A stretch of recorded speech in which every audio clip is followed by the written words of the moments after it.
13 years of living here, and it still doesn't feel any cooler. The heat outside, oh my God. It's just impossible to get used to, isn't it? I've just looked at my phone a moment ago, and it's just said 41 Celsius feels like 47. Yeah. I mean, there's no wonder people leave Dubai for the summer and escape 100%. It. And I always think September's the worst for humidity, you know. Oh, don't say that. Honestly, I've just come back from the UK. Lovely weather, nice 20 Celsius, and I'll come back to an oven, basically. Wow, that's hot for the UK. 20 in the UK is like 40 here. So we've just come back from our summer vacations. You had a nice time somewhere? Lovely. I've got no tan, but I've got an increased waistline, so it's definitely visible. No tan. And I've been to the UK, and I've been also to Spain to see family, which has been quite nice. Yeah. But it's a common theme, really, isn't it? Yeah.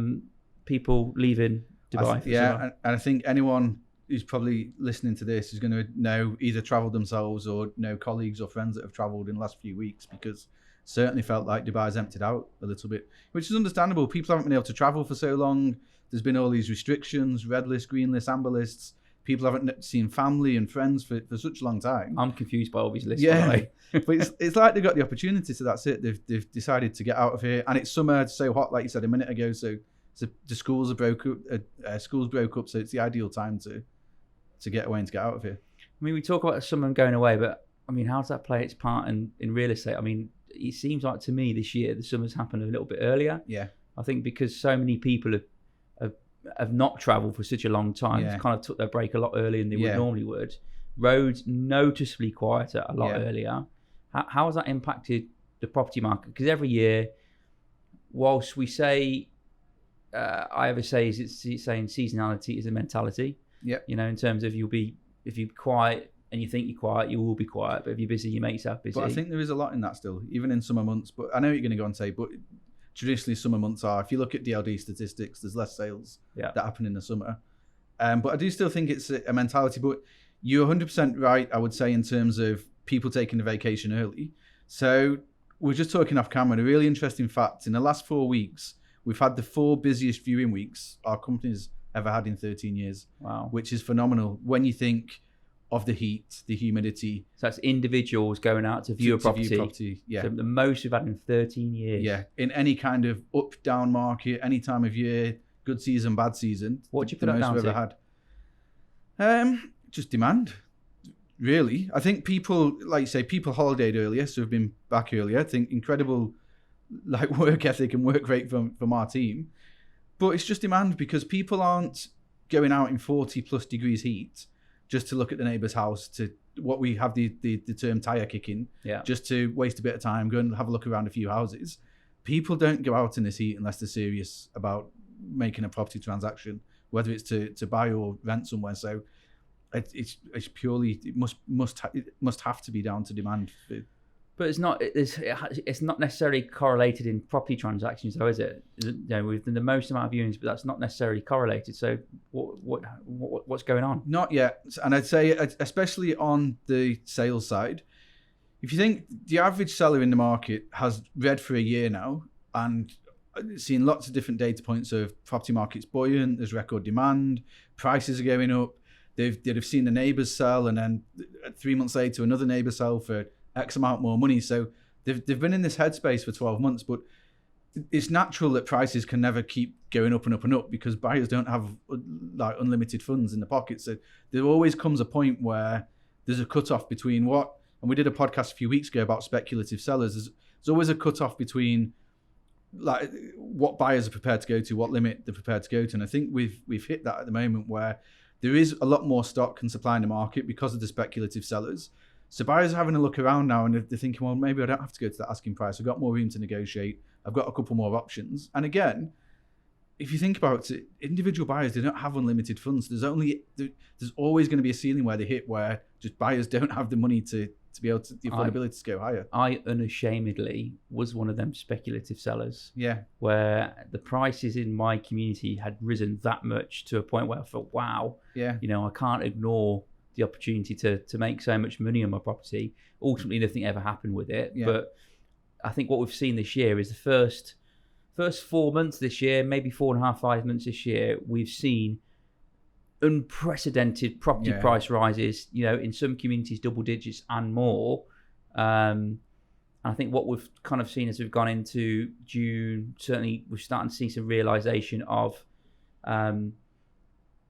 things have gone up too quickly and the brakes have gone on a little bit. Things are not, I'm not saying things have slowed, but what I would say is that perhaps people have been more aware of what's going on in the marketplace and making sure that they're not overpaying. Yeah, exactly. That's market forces.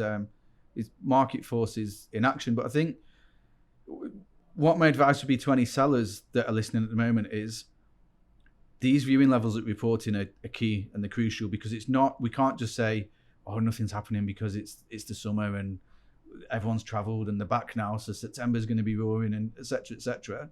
To have these record viewing levels means there's a lot of demand in the market. So if a property's not selling or not moving at the moment, it has to come down to price, because the demand levels are there. I've been around some of our offices this morning and we're just debating about different things about the marketplace. And one of the guys said, well, a lot of the guys are talking about, we're going to wait till September, wait till people are back from the summer. And also we've got the Expo coming up. And one guy said to me, well, what do you think to the Expo? Do you think it will affect pricing? Well, what we 8 weeks out from the Expo? Yeah. I personally feel naturally there'll be an excitement in the country and in the city. I feel that it will have a lot of people coming to Dubai that have either been here on holiday before but not spent long amounts of time, or people who've never been before. And it will encourage people to think about the idea of living in Dubai in the future. So the impact, I think, will be with Expo longer term, in terms of the people visiting and attending the Expo in October. You might see these people next year or in the year after actually thinking, actually, really enjoyed my time in Dubai and it's somewhere I can perhaps see myself living. For any seller today that's sitting on their hands and hoping Expo's the holy grail to prices going up even further, wholeheartedly, if someone can tell me different, I'm happy to listen. But from what I can see, there's not going to be people come out of the woodworks all of a sudden saying, yes, I'm going to buy because the Expo is here. There's very much what we're talking 6 months the Expo is on anyway. So there's very much a short-term view of people letting and buying, but I think the longer-term impact, I really do feel it'll bring more people to country. So if you're a seller and you're thinking that's the holy grail, wholeheartedly from someone that's done the job a long, long time, don't think that's the case. Equally with summer, it's tough to tell. I mean, the fact is that we're having so many people viewing properties tells you that not everyone has gone away. Yeah, things are still happening, and I think what's happened is people are taking more time to make a decision because of the more choice there has been than ever. There's been more properties in the market now in the last 3, 4, 5 months than I've ever known in such a long, long time. So if I'm a buyer today, I've potentially got 10 options, whereas at the start of the year I may have had 1. Yeah. So I think from a buyer's perspective, the table has turned so quickly from a seller's market to now. Yeah. Actually, are we edging back towards a buyer's market? Maybe too soon to tell, but it's looking that way. Yeah, the signs are there, and it's like anything, is it? You don't really know until after the event, and then you can reflect back on it. But the signs are definitely there. Flipping it back to the Expo a minute, do you think there'll be a lot of commercial impact from the Expo? I do. Yeah, I do. To be fair, I feel that by people being here may give inspiration. I think the impact may have already happened. I think that there will be lots of planning in place. Yeah. Obviously, COVID may have put them plans on hold, but will we see a huge uptick? I'm not so sure. I think it will be gradual, very much like the resi side. But I also think we probably would have seen that already gradually over the previous months. I mean, like you said, until it happens, none of us know.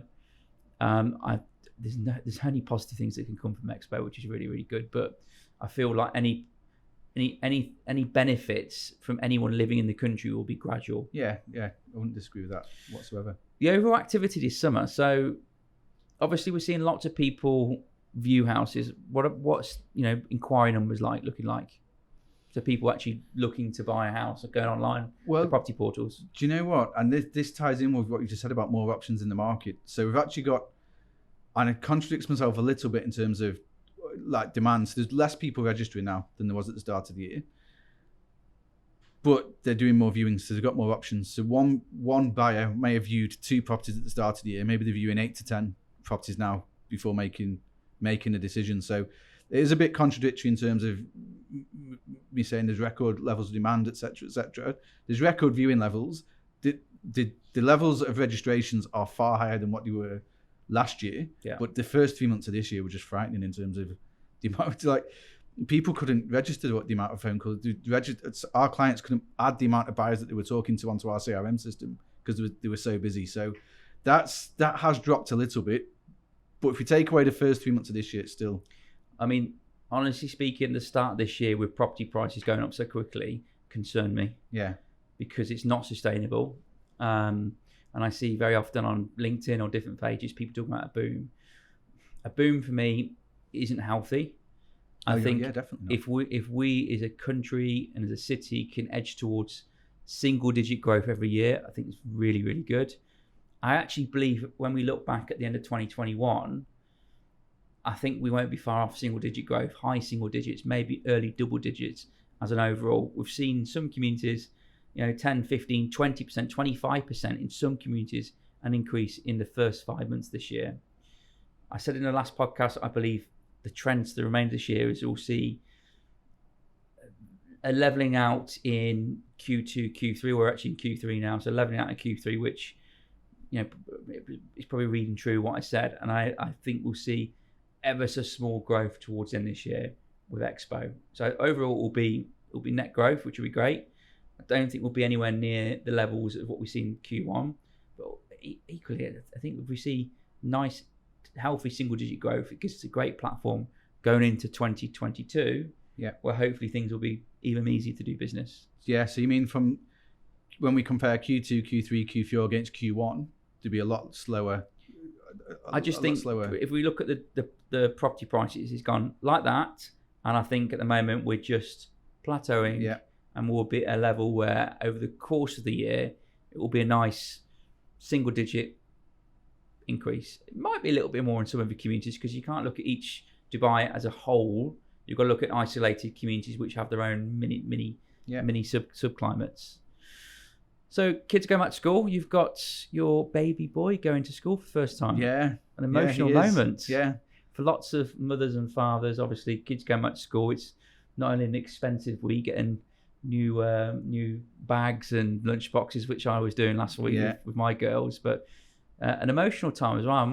Your son goes to school for the first time, and my youngest daughter goes to school, which she's not my baby anymore, which is quite sad. She's growing up. Yeah. How do you feel about your first son going to school? Excited, and I think he's ready for it. But it's funny, like my wife was sending me pictures today. They went to pick the school uniform up, and he was just in a bad mood for whatever reason. So he's trying the uniform on and crying his eyes out. Oh, God. But you have, as a parent, you have these images, don't you, of like these special moments, his first uniform, and you want a picture of them smiling to send back home to the grandparents. And he's just stick a lolly in front of the camera and hope for the best. There you go, there's a lolly here. It's fine. No, but overall good. It's exciting. It's sad, isn't it, because the kids are growing up, but it's exciting to see the development. And my wife says to me, I'm going to be bored now. The kids are going to school. Should we have another one? Absolutely not.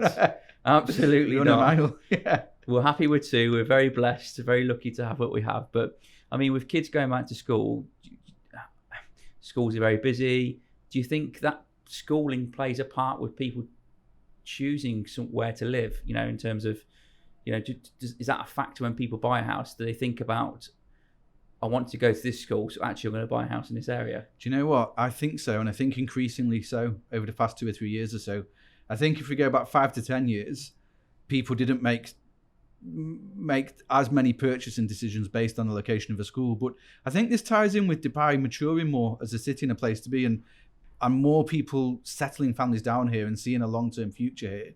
Whereas then they start to look at, okay, well, we need to move somewhere in the school, because if the kids are going to this school for the next 10 years, we don't want to be going 45 minutes in traffic jams every morning. We want to be nice and easily accessible. And we're finding more, like if there's a villa community close to a certain school, most of the kids in that school tend to then live, or the parents choose to live in that villa community. So communities are growing around schools as well, where the kids are having friends at school, and they might go to the local park with the kids in the evening, and they have the same friendship groups. Whereas I think historically in Dubai was more of a place of, well, we'll be there for a few years, we'll try and save as much money as we can, and we'll take the money back home and build our lives back home. So schooling didn't come into it too much because it was always a short-term thing of, well, the kids will be in this school for 2 or 3 years, then we'll move them back home anyway. So in the UK, typically they have catchment areas. Yeah. So if you're living in a certain area, the school would only consider your child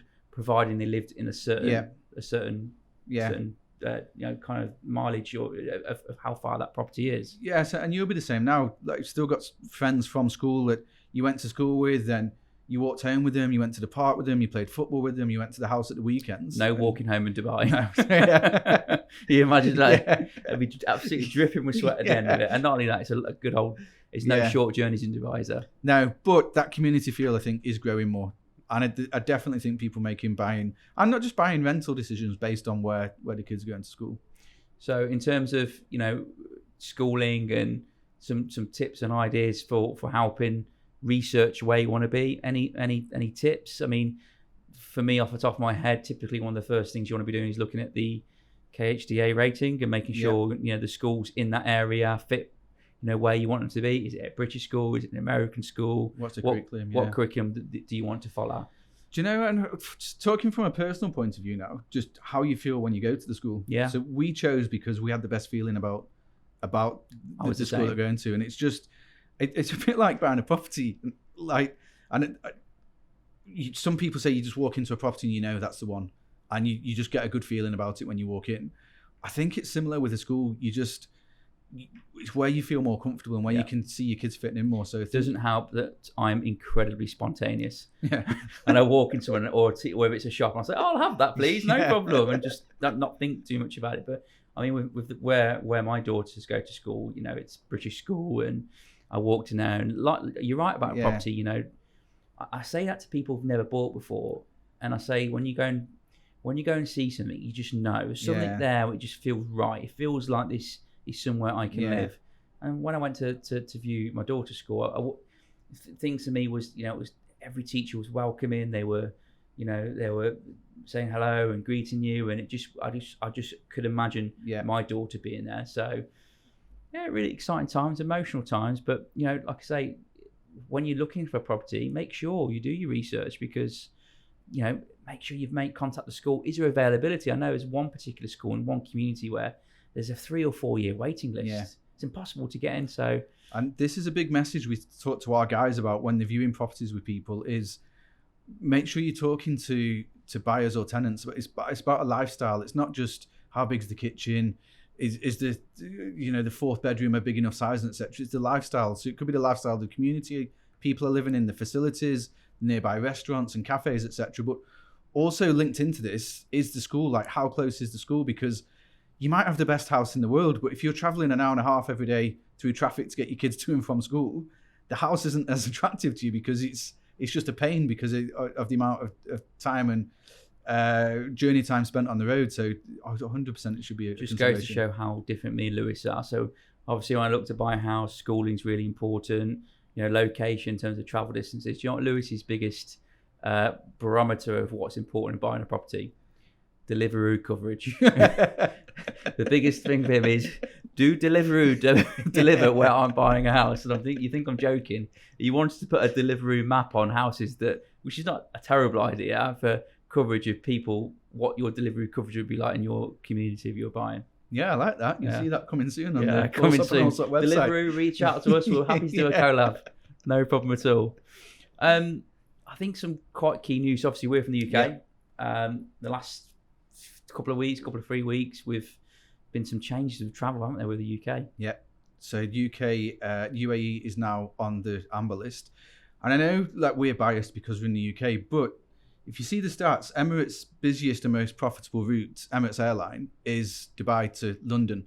So also for Dubai as an economy, it's obviously what the UK is doing has a big impact on the Dubai's economy. So it going amber is fantastic. It's great for everyone who's got family and friends back home who are double jabbed who want to come and visit us.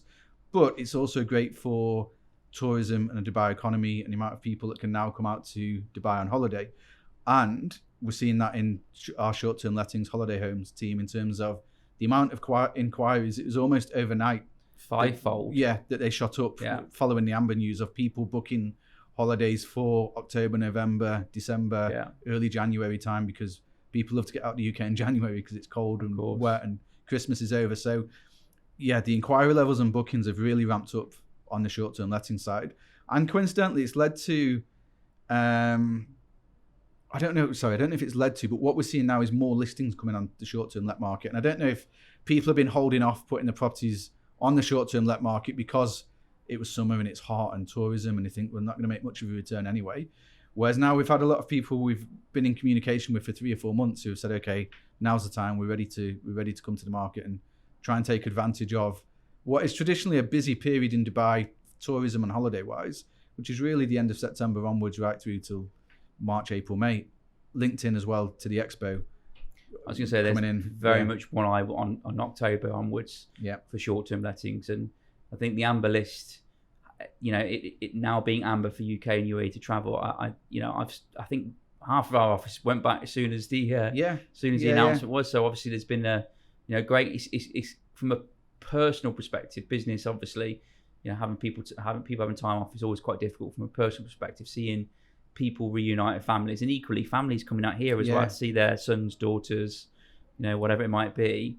But these people need places to stay, and if they're staying for longer periods, living in short-term accommodation is actually far more cost-effective than staying in a hotel. Oh, and it's definitely than a hotel.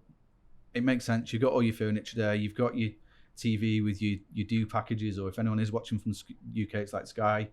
So it's just easy. You just rock up with your suitcase and you're sorted. You don't need to think about furniture or one thing or another. And the reason I'm saying that is there's a lot of people moving to Dubai again now for work. Like the population's increasing again, only slightly. And that's not actually a fact, so apologies, but just anecdotally from people I know from back home or people you talk to. And that's where short-term letting comes in as well, because you're starting a new life in Dubai. You don't really want to be in a hotel. You don't want to commit to a year's rent. So we're actually seeing an increase in demand of people moving over and just wanting that easy solution of rock up somewhere, commit to 30 days at a time with your suitcase and take it from there. We do have quite a large proportion of our people that listen actually from the UK. So any examples of what you could get in short-term lettings for your £1 per day or per week, just roughly what you might get? So we've actually started a marketing campaign in the UK for our holiday homes, which is you can get a holiday home in Dubai from £39 a night, which is cheap as anything. I think Travelodge in the UK is probably same or more. Yeah, I think it's 70, 80 quid in some cases now. So there's some really, really good options close to the beach, close to downtown, close to amenities, close to all the touristy places you'd want to go to. And what can you expect if someone rents them for £39 a night? What sort of things can you expect in the apartment? Everything. Like it's going to be a studio, or for me, honest, for £39 a night, it'd be a small 1-bedroom. I'm not trying to. I'm not trying to like sell a dream of a penthouse. I won't have different people with bunk beds in there. Not sharing it. But you get everything, all your furniture, your television, your white goods, so you can cook your own meal. You got fridge, freezer, etc., etc. You got everything you need. It's like a hotel apartment basically. Yeah. It's got everything you need to enjoy and come and relax and enjoy your holiday. And from a landlord's perspective, why is that good now? Now's a good time to do it in terms of renting their property short term. It's just getting busier. So our target for a landlord is to increase their return on investment by 20 to 30% after all costs on a short term let. So now that Dubai is getting busier again, more people can travel here, and the Expo, now is the time to really take advantage of those increased ROIs. I think the beauty about short term is that if someone wants to generate some income on their investment right now, and they probably want to sell it at some point in the future, the freedom of not being tied into a long contract renting the property out to someone, generating income whilst viewings are being conducted from our sales team, hypothetically. And if it was sold, it would be sold, which is an important note, by the way, is sold with properties that are vacant. Now, I was talking to one of our sales guys this morning about the value of properties that are vacant, and the difference in demand is tremendous. Yeah, huge. Some buyers are prepared to pay a fair bit more than what a property is similar to that property that's tenanted. Yeah. So if you've got one property tenanted, one property that's vacant, typically people are actually prepared to pay a little bit more, knowing that at the end of that transaction, when it's completed, whether it's 2, 3, 4 months, they're going to get the property and be able to move in, as opposed to having to serve notice and wait for that tenant to move out. Yeah. Completely on a tangent there. But it's true. And unwittingly becoming a landlord, because if you want to buy a house for yourself, if you're in a relationship, or if you've got a family, you just want to buy a home for yourself. You don't want to be a landlord of someone else and take on responsibilities and have to wait, etc., etc. You just want to buy a property and move into it. So there's a definite premium. So short-term lettings ultimately can make more money than a typical rental over the course of the year. It allows you so much more freedom, because if you did want to sell it, for us, we know we can sell vacant properties more successfully than we can tenanted. Although we do sell tenanted properties. Yeah, we do. But the vacant ones, if we're being honest, sell for a little bit of a premium and sell a lot quicker in the market. Yeah. So the speed and the value of the transaction is often higher with a vacant property. We're already in H2, second half of 2020. So before we wrap things up, what do we expect? What do you reckon? I'm expecting a strong finish to the year, and that goes back to the viewing levels that we've been doing, because, like we always say, this job is a process, and we know if you put a certain amount of viewings into the process, so to speak, a certain amount of results come out at the end of it. I think, whereas we're saying buyers and tenants have been travelling, so have owners. So owners might have had viewings on the property, but now they're just getting back to Dubai. September's the time when Dubai starts to repopulate almost kind of again. So sellers who may be receiving offers over the summer, but they've been lounging on a sunbed somewhere, not too serious, maybe they'll be having different conversations in the next week or so when they're back. But I think we'll have a strong end to the year. By strong end, I don't mean prices are going to rocket, or we're going to see, like you alluded to before, massive price increases. I just think for anyone who's motivated in the market, seller-wise, there's going to be a lot of transactions happening. My message is, and it's not me trying to manage expectations, talk the market down in any sort, but my message is, if you're selling a house today in Dubai, what's on Debizzle or Property Finder or Houser.com, UAE's leading property portal, whatever's on these property portals is not an indication of what something is worth. Okay, because what we have found in the last couple of months is loads of different agencies have been listing properties at, quite frankly, ridiculous prices, and naturally as an owner you want to believe that your property is worth what it's shown for online. You want to try and get as much as you can.